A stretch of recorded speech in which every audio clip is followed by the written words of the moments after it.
All right. So, somebody that replied, who I can't remember who at the moment, to one of these posts said I should go over my living circumstances right now. And I have a feeling they know where we're living, which is why they said it. So after the house was damaged that you've heard from in previous posts back in November, we still lived in the house for about a month, even with an open roof. And they're big holes, as you've seen from previous videos. And if you haven't seen them, go back and look at them. They collapsed, trusses, the decking on the roof, huge holes. One giant hole and many, many other big holes throughout the roof. So we lived in it for about a month up until December. AC bill, heating bill going through the roof, literally. And bugs and pests coming in, and I'll have to make a video to show you guys that. It'll be kind of mind-blowing to see all the little dead gnats and flies that are in there that got in the house. But after the water damage occurred, we couldn't live in the house anymore because the mold and water abatement guys had to come in and tear out walls, tear out insulation, the whole bit. So unfortunately at that point the house was unlivable, and we had to do something. So the water abatement guys, moisture abatement guys who came in, emergency cleanup out here in Arizona, are awesome. They're fantastic, hardest workers I've ever seen.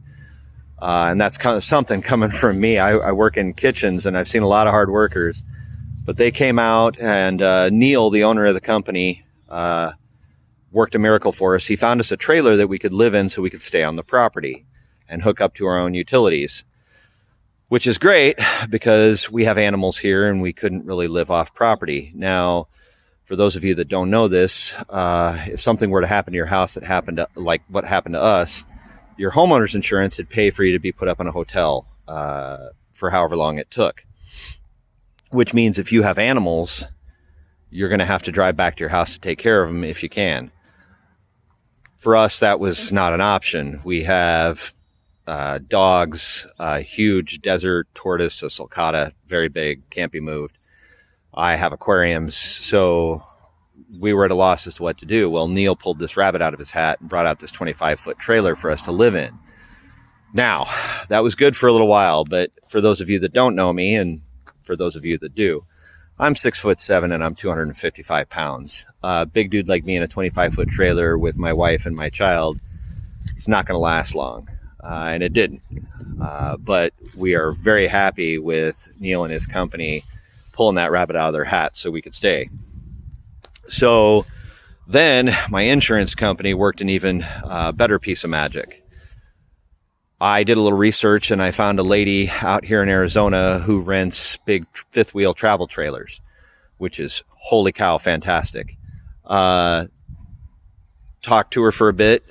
She got in contact with my insurance company, and between her and State Farm and our claims adjuster and my agent, they worked out a deal to where we're not paying anything. State Farm is getting billed directly by her, and we've got a much bigger fifth wheel trailer to live in. It's, got 3 pop outs on it.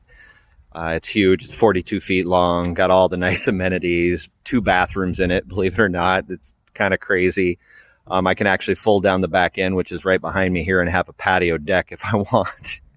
It's insane. This thing's nicer than my first apartment, which is not saying much because any of you who have seen my first apartment would know I lived in the ghetto 20-something years ago.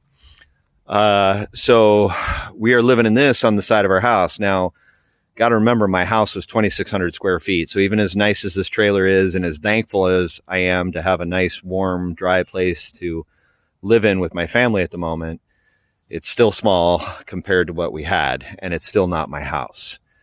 But shout out to State Farm and Andy Carrillo's office out here in Arizona. If you're in here in Arizona and you need insurance of any kind, go see them. And then Neil with emergency cleanup out here, also fantastic. These guys have done so much for us since Lowe's dropped the ball. And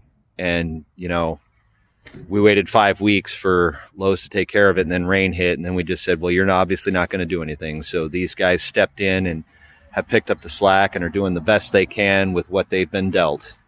So I want to show my appreciation, and I kind of also want to show my appreciation to all my friends out there who have been giving me advice and ideas on what to do. Some of it I already knew, but some of it I didn't. I appreciate any and all advice you can give me, whether I knew about it beforehand or not.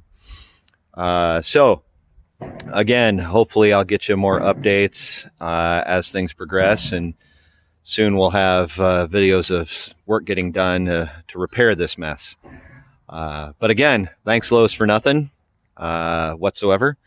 And heartfelt big thanks yet again to State Farm and Emergency Cleanup for doing everything you've done. And hopefully it gets you some business. Somebody sees these videos.